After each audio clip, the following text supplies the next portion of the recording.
For decades, the galaxy believed humans were strange, unpredictable, and terrifying, but no one ever imagined that the day would come when even their ships would start laughing, and that nightmare began near the border of the galactic core where 3 unknown vessels drifted silently in restricted space, motionless like sleeping giants waiting for someone foolish enough to disturb them.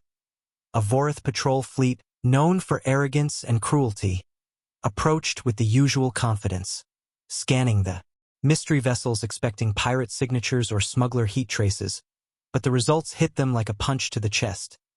Those ships carried human energy readings, old Terran power cores, radiation patterns that hadn't been seen in over 100 years, and even worse, the ships weren't silent. They were laughing, not the crew, not any living voices, but the ships themselves emitted a slow, eerie, rising laughter that echoed across open channels like a ghost from humanity's dark history. The Vorath commander, a proud, war-hungry brute with razor-sharp mandibles, demanded identification, shouting threats about firing.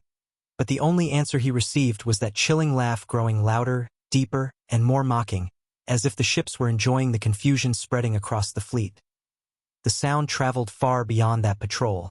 The moment the laughter hit the galaxy's long-range scanners, hundreds of species froze mid-action, council members spilled drinks in shock, merchant ships cut engines, and even war-hardened captains felt their hearts skip because humans were not supposed to be here, not supposed to be alive, not supposed to be laughing in a restricted war zone where even the bravest empires avoided flying. Fear rippled across entire star systems as ancient records were pulled from dusty archives, showing images of human warships from the old wars, black hulls, sharp edges, silent movements, and a terrifying reputation for unpredictability.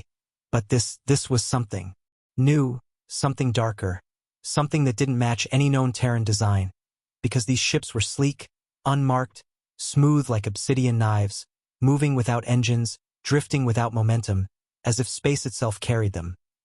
The Vorath commander tried to maintain dominance, barking orders, flexing his power, threatening fire, but deep inside, even he felt a tremble of fear because no species had ever heard a starship laugh, not through speakers, not through crew, but through the hull itself, as if the metal were alive.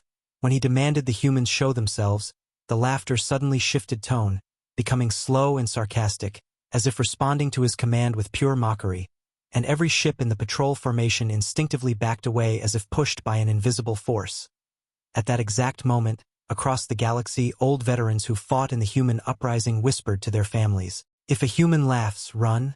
If a human ship laughs, pray." Because they remembered what humanity was capable of, how they fought with strange strategies no one could predict, how they built weapons that didn't follow conventional physics, how they smiled before battles that destroyed entire fleets, and how they used jokes to hide weapon systems that could erase capital ships in seconds. In the present moment, the 3 mysterious vessels continued to drift calmly, slowly rotating as if studying the Vorath fleet, and for the first time in centuries, the mighty Vorath felt truly hunted, realizing that their predator might have returned. The commander ordered his targeting systems online, but the instant he activated the targeting lock, all his screens went black, sensors freezing, power flickering before returning with a new message flashing in red. "Are you sure you want to do that?" A sentence written in Old Earth Standard English, a language no Vorath officer had ever seen used directly on their systems before, and panic spread through the fleet like wildfire, officers shouting, technicians slamming controls, but nothing worked. The human ships laughed again, this time lighter, teasing, almost joyful, like someone playing with an enemy too weak to fight back. Fear crawled into the bones of every alien listening because humans were not known for playing. They were known for ending wars, for striking first with impossible force, for turning entire invasions into ashes in minutes. And if these ships laughed, it meant someone inside them or something inside them was enjoying this. The Vorath commander made one last attempt to reclaim control, roaring, "Identify yourselves. You are violating restricted territory." But the laughter instantly stopped, replaced with a chilling silence so deep that every sound in surrounding space seemed to die. Then, a soft click, a tiny channel opening, followed by a calm, relaxed human voice saying, "Relax, big guy. We're just waiting." And the commander's blood ran cold because humans were extinct. Humans were ghosts. Humans disappeared decades ago after the last war burned their colonies to dust. The calm voice continued, Your admiral owes us tea. We're just here for that. And the entire galaxy watching the transmission through relayed feeds fell into stunned disbelief. Humans casually entered restricted space, mocked the most feared patrol fleet, disabled their systems, and asked for tea. Nothing about this made sense, and that was what made it terrifying, because when humans acted strange, dangerous things followed.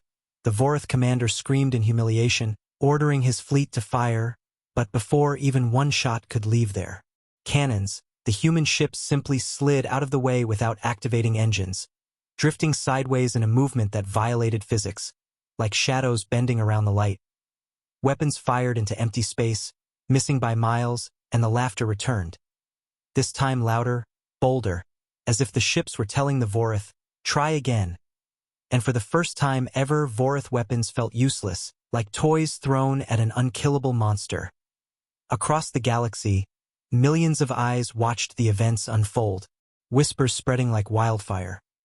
The shock of the laughing human ships spread across the galaxy like wildfire, racing through hyperspace relays, bouncing between military networks, and crashing into the council chamber with the force of a meteor, and within minutes every major empire, every military faction, every intelligence network dropped whatever they were doing, because nothing in known history, nothing in the last 1,000 years, had ever caused ships to laugh in open space, especially not ships carrying human signatures, and panic erupted as ancient species who once fought humanity began trembling. Remembering stories whispered across generations, stories of human unpredictability, human madness, and human brilliance, stories of battles where humanity smiled while destroying fleets 10 times their size, and now those stories didn't feel like legends anymore, because the sound of laughter echoed across star clusters like a ghost waking up after centuries of sleep. In the Vorath war room, soldiers stared at screens showing the 3 drifting vessels, each one blacker than night, each one floating as if the laws of physics were optional, and panic slithered through the ranks as the Vorath High Commander demanded explanations no one could give, sensors teams shaking as they reported, "The ships are alive," because their scans detected heartbeat-like pulses in the hull, energy waves rising and falling like breathing, something no ship, human or alien, had ever shown before. Meanwhile, on distant planets, civilians rushed indoors, locking doors despite the fact that the humans were hundreds of light years away, because everyone knew one truth: if humans laugh, someone is about to cry.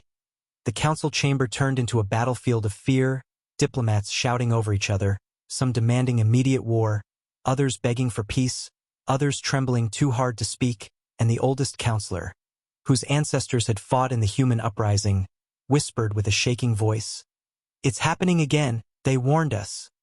They told us never to provoke them." And for a moment, every species felt the same cold breath of destiny creeping down their spine. Back near the restricted border, the Vorath patrol fleet tried to recover from their humiliation, their windows still vibrating with the echo of that unnatural laughter, and the commander, red with rage and fear, ordered his strongest dreadnought forward, hoping size would intimidate the silent ships. But the unknown vessels didn't move, didn't align weapons, didn't even activate engines. They simply drifted in a slow, eerie rotation, glowing faintly with a dim red light, as if watching, listening, waiting for the Vorath to embarrass themselves again.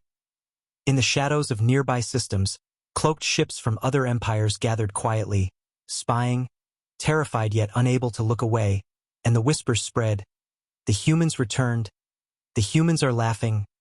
The humans are mocking the Vorath," and fear became a virus infecting entire civilizations. Because the galaxy knew one thing for certain: humans never did anything without purpose.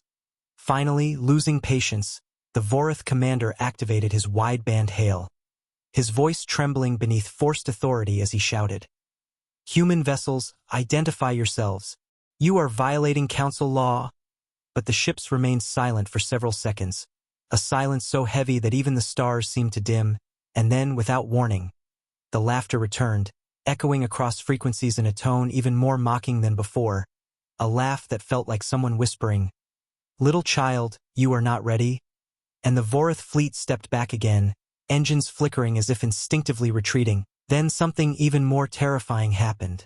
The 3 human ships shifted position, not by firing thrusters or using gravitational drives, but by simply sliding through space, gliding sideways as smoothly as a shadow changing direction. ignoring every physical rule known to science, and the movement was so unnatural, so impossible, that countless soldiers screamed on open channels, some calling it witchcraft, others calling it human technology resurrected from nightmares, and even the bravest captains felt a cold sweat drip down their neck because ships weren't supposed to move like that. The Vorath fired a warning shot. Just one, to save face, but the energy bolt dissolved mid-flight like a candle flame dying in cold wind, and every Vorath officer froze in horror, realizing the humans didn't block the shot. They erased it, wiped it from existence like it had never been fired, and then the ships laughed again, louder, bolder, rawer, almost joyful, as if laughing at a child trying to punch a mountain. Across the galaxy, old veterans who survived battles with humans felt their hearts pounding, remembering the way humans used humor right before unlocking weapons that could split dreadnoughts in half, remembering how humans cracked jokes while outmaneuvering entire fleets, remembering how humanity once fought with a terrifying mix of intelligence and insanity. On an observing ship, a young alien officer whispered, "Why are they laughing? What do they know that we don't?" And her captain quietly replied, "They know they're untouchable." But he didn't fully believe his own words because the truth felt even worse. The humans weren't just untouchable. They were confident. As fear spread, small ships across the region turned off their beacons, sensors, anything to avoid attracting human attention, and people hid children inside shelters as if preparing for war, all because of 3 drifting vessels that hadn't fired a single shot. Meanwhile, countless empires demanded explanations from the Council. Did humans return? Did you hide their survival? Is this the start of another uprising? And chaos erupted across political channels, but no answers came, because no one knew the truth, and the only beings who did were the silent ships still laughing. And in that crushing, suffocating fear, the galaxy finally understood something it had forgotten for decades. When humans laugh, disaster follows. When human ships laugh, run. The galaxy watched in suffocating silence as the 3 drifting human ships continued to glide through space like living shadows, their hulls absorbing starlight instead of reflecting it. Each movement smooth and unnatural as if the void itself bent around them, and the fear that started in the Vorath patrol now spread like a disease into every corner of known space, filling war rooms, council chambers, and civilian homes with a cold dread no one wanted to name. The Vorath commander, shaking with a mix of rage and humiliation, opened channel after channel demanding surrender, demanding identification, demanding explanation. But the human vessels remained silent except for the eerie, rising laughter that echoed across open frequencies like a haunting melody from an ancient nightmare humanity left behind. And the galaxy couldn't decide what was more terrifying, the sound itself or the fact that it came from ships that looked dead but behaved like predators. Finally, after hours of unbearable tension, the laughter stopped so suddenly that every ship in the region flinched as if struck, and a moment later, a soft click signaled that one of the human vessels had opened a communication line. Across the galaxy, billions held their breath as the transmission activated, and then a calm, relaxed human voice, young, steady, fearless, spoke as if this was nothing more than a casual conversation. "Vorath fleet, calm down. You're making too much noise. We're just waiting here." And those simple words shook the galaxy harder than any explosion because humans were supposed to be extinct, humans were supposed to be gone. Humans were not supposed to be talking casually in restricted space with the confidence of a god greeting ants. The Vorath commander's voice cracked as he stammered, Waiting for what? Identify yourself. How are you in possession of Terran vessels?" But the human ignored the panic, responding with a small amused chuckle that sent shivers through every listening species. "We're waiting for your admiral. He still owes us tea." And for a moment the entire galaxy froze, unable to process the absurdity of it. Humans appearing out of nowhere, disabling a fleet, mocking them, and all for tea. The Vorath commander completely lost his temper, roaring threats of war and execution. But the human voice didn't rise, didn't grow angry, didn't even sound bothered. Instead, he let out a slow sigh, the kind of sigh that sounded more dangerous than any weapon because it came from someone who didn't consider the Vorath worth worrying about. And then he said 5 words that made every species lean closer to their screens. "If you want to try, try." The tone wasn't aggressive. It wasn't loud. It wasn't violent. It was confident, bored, almost disappointed, and that made it terrifying because the galaxy had seen humans angry, seen humans desperate, seen humans frantic, but this voice. This was a human who knew exactly how powerful he was, a human who knew he wasn't in danger, a human who had nothing to fear. The Vorath fleet hesitated, their targeting systems glitching under the unknown interference coming off the human vessels, and across dozens of empires, military strategists panicked, running. Simulations that all ended the same way. Humans win. The young human voice continued, almost teasing, "Relax. We didn't come to fight. We came to talk."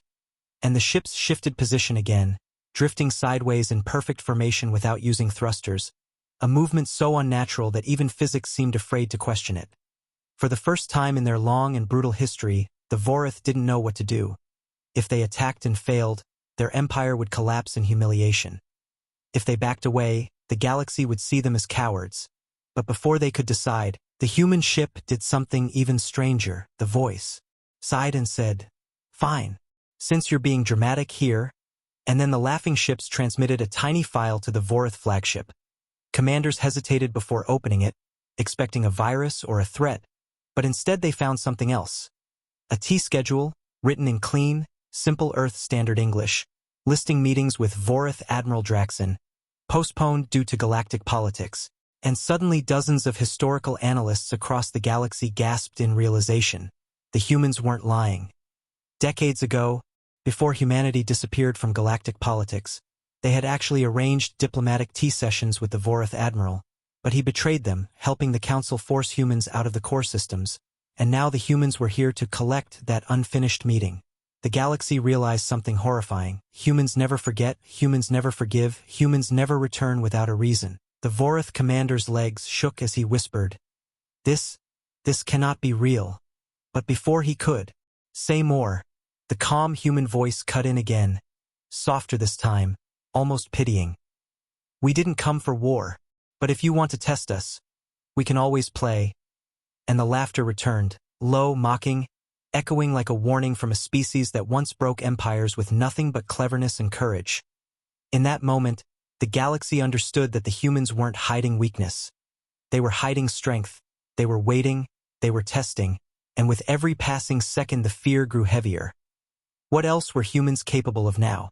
The moment the human voice faded, an eerie stillness settled over the entire battlefield, as if even space itself was holding its breath, and the Vorath commander, shaking with humiliation and fear, snapped his mandibles in rage and ordered a full plasma barrage, screaming for all forward cannons to fire at the human ships, desperate to reclaim even a shred of pride.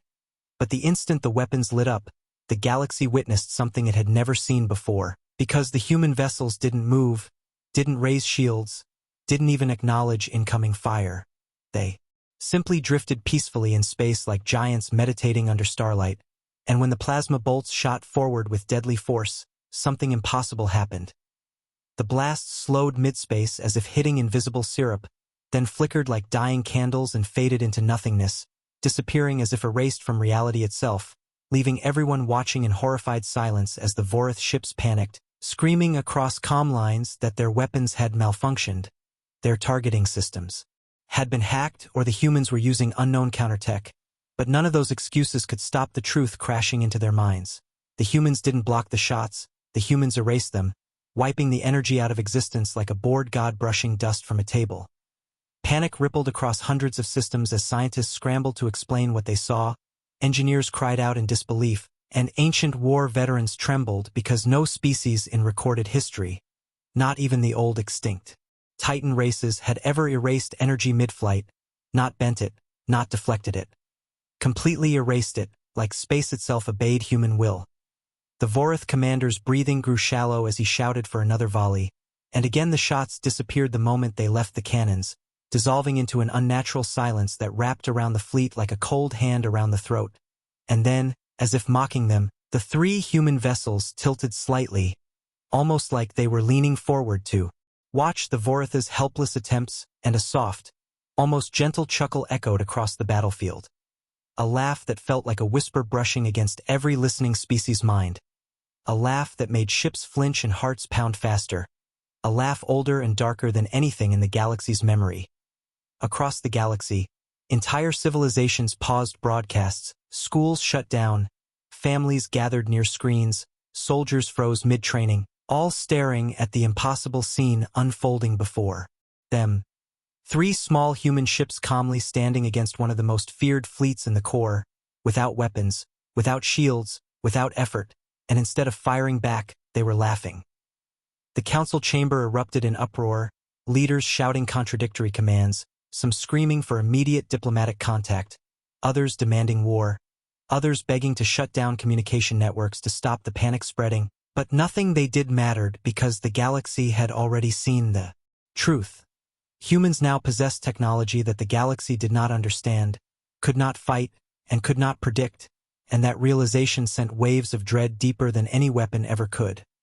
Back on the battlefield, the Vorith warships tried to back away, engines overheating from fear-driven commands, but the human ships drifted forward, slowly, silently, effortlessly, without thrusters, without energy output, as if the void itself pushed them, and the Vorith ships instinctively recoiled like prey cornered by something ancient and hungry. Terrified officers shouted warnings. They're using dark matter? They've bent gravity. It's impossible tech. But deep inside, every one of them knew the truth. Humans always hid their real weapons until the last possible moment, and if this was only the beginning, then the end would be worse. Then, in the middle of rising panic, the older human voice returned, calm and almost amused as he said, "We told you we didn't come to fight." And as if to prove him right, the ships released no weapons, no energy pulses, no attacks, only silence, a silence so complete that even the stars around them seemed to dim, as if the universe itself was bowing to their presence. But this silence was not comforting. It was threatening, ominous, the kind of quiet that comes right before a storm that wipes out civilizations, and everyone watching felt the same cold truth settle into their bones. Humans were holding back. The Vorith commander felt sweat drip down his mandibles as he whispered to his bridge crew.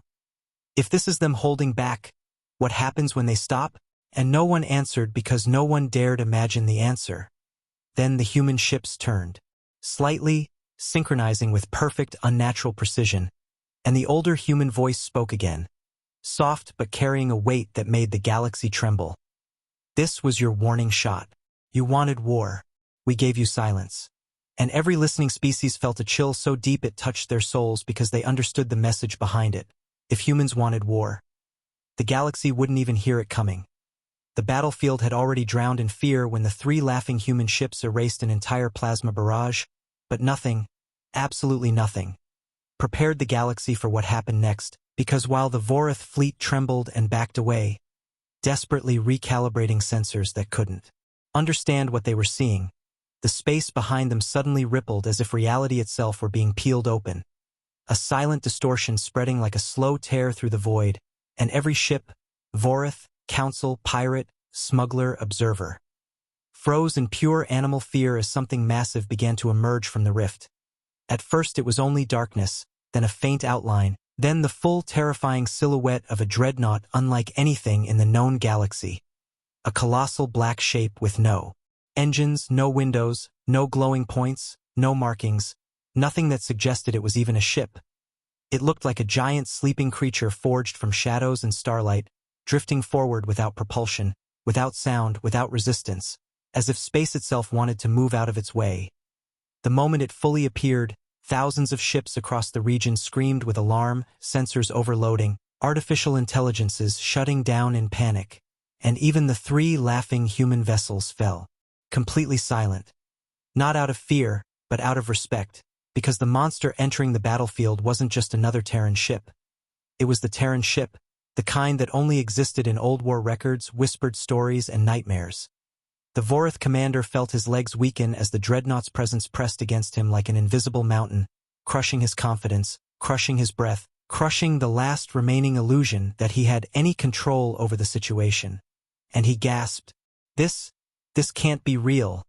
This is impossible." But the dreadnought didn't care about his fear, didn't care about his fleet, didn't care about the panic spreading across star systems. It simply hovered there in total silence, a black wall blocking the starlight, its edges shimmering faintly like it existed in multiple realities at once. And then, In a moment that rippled across every sensor in the region, a single communication link opened from the dreadnought, its frequency cutting through jammers, shields, and noise like a blade through silk. For a full 3 seconds, no one dared breathe, and then a voice, calm, deep, steady, ancient, filled the airwaves. A voice so controlled that it felt more dangerous than any weapon. A voice that carried the weight of countless battles and the authority of a man who had seen the galaxy break and rebuild. A voice that made the Vorath commander feel like a child. Admiral Riven of the Terran Vanguard, reporting. The Vorath fleet shook with terror. Soldiers stumbled back from their stations, engineers froze, officers looked at each other with wide eyes, because the name Riven had been banned from archives, erased from history, spoken only in secret among old war veterans who swore they once saw him destroy an entire invasion fleet using a ship half its size. The galaxy knew many human warriors, but only one earned the title the Quiet Storm. Only one was rumored to end battles before they even began. Only one had caused 3 empires to sign treaties out of pure fear, and that man had just spoken. Admiral Riven's voice continued, calm but sharper now. Let's settle this like civilized people. And the politeness in his tone terrified the galaxy more than any threat could have, because everyone knew that when humans were polite during conflict, it meant they had already won. The Vorath commander tried to speak, tried to demand explanations, but his voice shook so hard that only broken words came out, and Admiral Riven sighed softly, the kind of sigh that felt like a door closing on hope, and said, "Your fleet-powered weapons near Earth's ring. We detect the energy signatures. Would you like to deny it?" And the entire galaxy lurched in shock as countless species realized the truth. While the Vorath claimed innocence, their weapons really had been powering up near Earth's dormant borders, planning something they swore they weren't, and humans had caught them red-handed. The Vorath commander stuttered excuses, gasping, "We were only..." But Riven's voice cut him off with chilling precision. "You aimed weapons at our home. You lied. You provoked us?" And the silence that followed felt heavier than gravity, crushing the Vorath like they were prey cornered by a predator older than memory. The dreadnought shifted slightly, its hull gleaming like a giant black blade ready to fall, and Riven's voice dropped so low it felt like thunder rumbling through bones. "You will not aim at Earth again. No threats. No shouting. No anger. Just quiet certainty. Certainty that he had the power to erase the Vorath from existence if he wanted to." The galaxy didn't realize it at the time, but this was the moment everything changed, the moment ancient species whispered. Humans survived, and they returned stronger. And as the dreadnought floated closer, dwarfing every ship around it with its impossible mass, Admiral Riven ended his message with a soft, terrifying sentence that echoed across star systems and made entire empires rethink their future. "Now shall we talk?" The moment Admiral Riven's quiet voice faded, the entire battlefield fell into a suffocating silence so heavy it felt like the stars themselves stopped shining, and every ship, Vorath, Council, and hidden observers, waited in paralyzed terror for the Vorath commander's response. But the commander stood frozen on his bridge, mandibles trembling, pupils shrinking, trying to force out words that refused to leave his throat because he finally understood that the shadow towering behind the laughing human ships wasn't just a dreadnought. It was a warning, a reminder of the power humanity once held and perhaps still held, a power that terrified even the oldest races. He opened his mouth to speak, but before he could, Admiral Riven continued in that same calm voice that felt more dangerous than any weapon. "You aimed your guns at Earth. You violated our border. Explain?" And the Vorath commander, sweating and terrified, tried to piece together a lie, stuttering, "We did not intend conflict, we were simply..." But Riven cut him off instantly. "Do not insult me," and his voice was so cold, so sharp, that it sliced through the commander's attempts at deceit like a blade through water. The Vorath crew froze as Riven continued. "Your weapons were at full charge. Your fleet was in battle formation. Your admiral sent scouts into the Terran graveyard. You were preparing for war?" And the way he spoke, soft, controlled, patient, made the accusations even heavier, because it meant he didn't doubt a single detail, and neither did the galaxy, because every listening species knew the Vorath were lying, knew they had been testing the borders of old Earth space, knew they wanted to prove the human colonies were truly dead. The Vorath commander tried again, voice breaking as he shouted, "We feared human remnants. We feared your return." And this time Admiral Riven simply sighed. A sound filled with disappointment rather than anger. A sound that rolled across the battlefield like distant thunder. And he said, "Fear does not give you the right to aim weapons at our home." Every Vorath officer felt their stomach twist with shame and dread, because they knew he was right, and worse, they knew they were in no position to argue. Still, the commander clung to the last scrap of pride he had left and shouted, "You have no claim to the core territories. Humanity abandoned them centuries ago." And this time there was no sigh, only silence from Riven, a silence so deep and cold that the battlefield felt like it dropped several degrees, and then Riven whispered, "We never abandoned anything. We were forced out." Gasps echoed across thousands of monitors in distant systems as whispers spread. Forced out? By who? When? How? And ancient historians scrambled to access restricted files that had been sealed by the Council for centuries. But before anyone could uncover answers, Admiral Riven continued, each word falling like a quiet accusation. "The galaxy turned against us. You joined them. You tried to erase us. We hid, but we didn't die." And every listening species froze because humanity had never spoken openly about their disappearance, never explained their vanishing, never told the galaxy the truth. And now those truths hung in the air like fresh wounds reopening. The Vorath commander took a shaky breath, trying to sound strong but failing, his voice cracking as he asked, "What do you want from us?" And Riven replied simply, "Respect, honesty, and for you to step away from our home." And the Vorath bridge fell into chaos as officers shouted warnings. "Their energy signature is increasing. The dreadnought is activating. We must retreat." But the commander hesitated, caught between shame, fear, and the pride of an empire that had never retreated in front of any enemy. Trembling, he shouted, "You are outnumbered. We have 50 ships. You have only 4. And for the first time, Admiral Riven let out a small, humorless laugh. Not mocking, not playful, but cold, tired, almost disappointed as he replied, "If numbers mattered, you would not be speaking to me." And before the Vorath could ask what he meant, the dreadnought gently pulsed, a small ripple of energy rolling across the battlefield like the first breath of a waking titan, and every Vorath ship's shields flickered violently. Engines screaming, weapons failing, alarms bursting across consoles as systems collapsed one by one. But no one fired, no one attacked, no one died, because Admiral Riven had not attacked. He had simply breathed. The Vorath commander collapsed to his knees as he yelled, This is impossible. What kind of technology do you command?" And Admiral Riven answered with a calmness that felt like a death sentence. "Technology we built when you were still learning to fly." And the galaxy shivered as the truth settled over them like a shadow. Humans hadn't returned weaker. They had returned changed, evolved, upgraded, holding power that shouldn't exist. Still, Riven did not threaten, did not destroy, did not humiliate. He simply said, "Lower your weapons. Step away from the border, and we will forget this happened." And the Vorath commander wanted to scream, wanted to refuse, wanted to protect his pride, but his trembling hand reached for the comm panel as he whispered, "All ships stand down."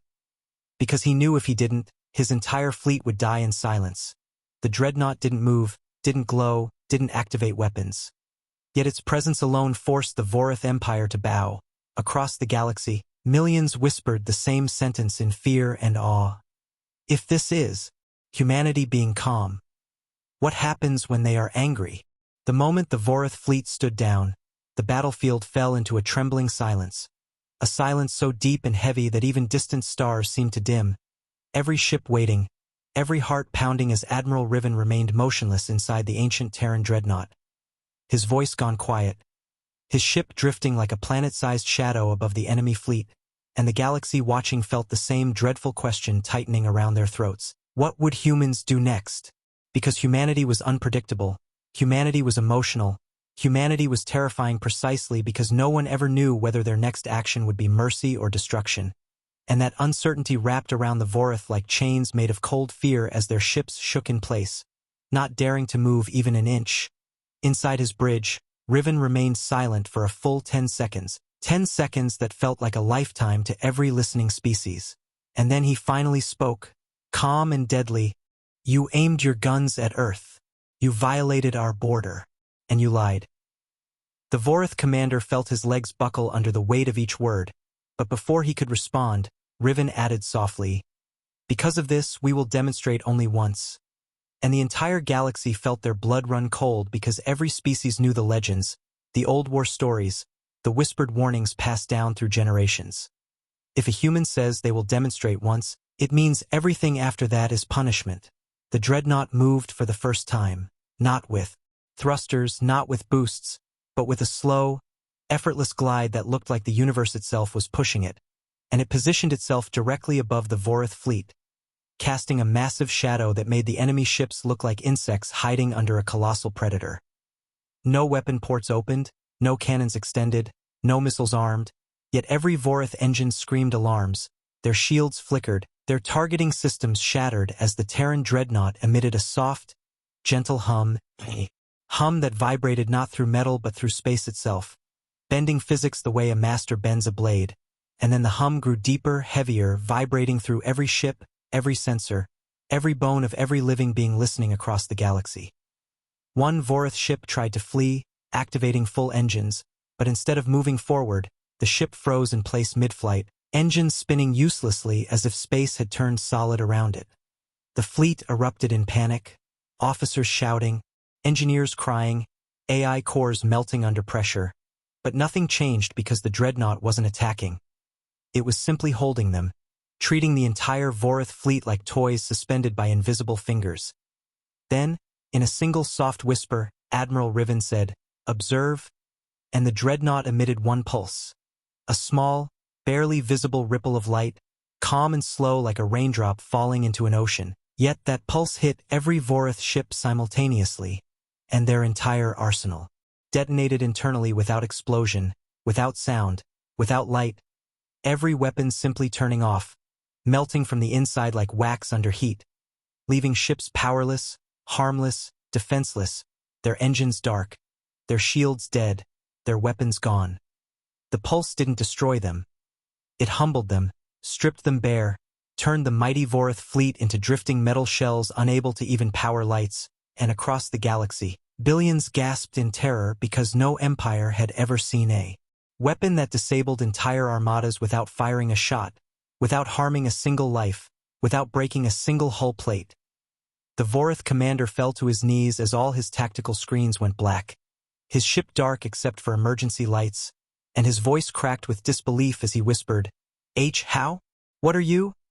And Admiral Riven answered with soft, almost sad pity. "We are the species you tried to erase." And the galaxy felt that sentence like a blade slicing across history itself, a reminder of the truth every empire tried to bury. Humanity didn't disappear. Humanity was pushed, betrayed, hunted, forced into silence, but they endured, they rebuilt, and they returned stronger. The dreadnought slowly pulled back, drifting away from the crippled fleet like a teacher walking away from a punished child, and Riven's voice echoed one last time across the battlefield, quiet but firm. "This was mercy. Next time, there will be no demonstration." And every empire listening felt their hearts turn to ice because they knew he meant it. The three laughing human ships reformed their calm triangle behind the dreadnought, drifting like obedient shadows following a king, and for the first time in centuries, the Vorith bowed their heads in fear, realizing they were alive only because the humans chose to let them live. The galaxy trembled as Riven gave the final order before cutting the channel. "Stand down, and tell your leaders humanity is awake." And those words echoed through every star system like a prophecy, a warning, a storm rolling across the universe. The battlefield drifted into the kind of silence that didn't feel peaceful but instead felt like the universe itself was holding its breath, terrified of whatever humanity would do next, as the disabled Vorith ships floated helplessly like broken statues in the void. Their engines dead, their weapons melted, their pride shattered, and the only lights flickering inside their bridges were emergency lanterns reflecting in the wide, terrified eyes of soldiers who had just witnessed something no species had ever survived before. Admiral Riven's dreadnought hovered quietly over the field like a celestial judge, watching, waiting, unblinking, its massive shadow swallowing every broken Vorith cruiser beneath it, and across thousands of star systems, Entire civilizations had fallen into paralysis as the final broadcast replayed. Again and again on every screen, "Tell your leaders humanity is awake." A sentence so simple yet carrying more weight than entire fleets, because everyone remembered the old stories, everyone remembered the warnings hidden in dusty records, everyone remembered what humans did the last time someone provoked them, and this time the humans didn't return angry. They returned amused, which was far more terrifying. In the council chamber, diplomats shook so violently their holographic images flickered, some screaming to send peace envoys, others demanding the council surrender their authority to humanity, and a few fools insisting on war. But none dared finish their sentences because the image of the Terran dreadnought hovered on the central screen like a reminder that war with humans wasn't war. It was extinction. Even the oldest counselor, whose 5 lifetimes of knowledge made him arrogant enough to believe no species could surprise him, whispered with a cracking voice, "They have evolved beyond our understanding. We cannot control what we do not comprehend." And his words spread across the chamber like poison as fear rooted itself deep into the hearts of every species listening. Meanwhile, on hidden observation ships scattered around the battlefield, spies from dozens of empires transmitted frantic reports, some crying, some hyperventilating, some whispering prayers to deities long forgotten, because they realized the truth no one dared speak for centuries. Humans did not vanish because they were defeated. Humans vanished so they could return stronger. Back on the battlefield, Admiral Riven watched the Vorath fleet silently, his eyes unreadable behind the shimmering command glass of the dreadnought, and for a brief moment the galaxy thought he might fire, might punish, might finish the job, but instead, he turned away, giving the single most terrifying display of power the galaxy had ever seen. He spared them, not because he was weak, but because they weren't worth killing. The 3 laughing human ships drifted into formation behind him once more, their hulls shimmering faintly as if absorbing starlight, and then, without warning, the laughter returned, soft at first, then gradually rising into that same mocking echo that had started this nightmare. A laugh that now carried deeper meaning. "We don't fear you. We never did." The Vorath commander collapsed into his chair, trembling as he whispered, Why are they laughing? What do they find so amusing?" But no one answered because everyone already knew the truth. The humans were laughing because this was nothing to them, because a fleet that terrified the galaxy was just a minor inconvenience, because disabling 50 warships required less effort than pulling a trigger. Then the dreadnought's engines began to hum, a deep, steady vibration that shook the nearby stars as if they were bowing, and Admiral Riven made one final transmission to the entire system, voice soft but heavy with unspoken threat. "This conflict is over. Do not cross our borders again. The next time you draw a weapon toward Earth, you will not get a demonstration." And then the channel cut with a gentle click that felt like a door slamming shut on the galaxy's last illusion of power. The humans turned away, engines not igniting, thrusters not glowing. Yet the entire formation drifted forward, bending space around them as if the universe carried them like sacred guardians returning home, and the galaxy watched the silent retreat with a mix of awe, fear, and overwhelming confusion, whispering among themselves, "If this is how humans act when calm, what happens when they are angry?" As the dreadnought and its laughing escorts vanished into the folds of space-time, the galaxy realized something far darker than anyone predicted. Humans didn't just return.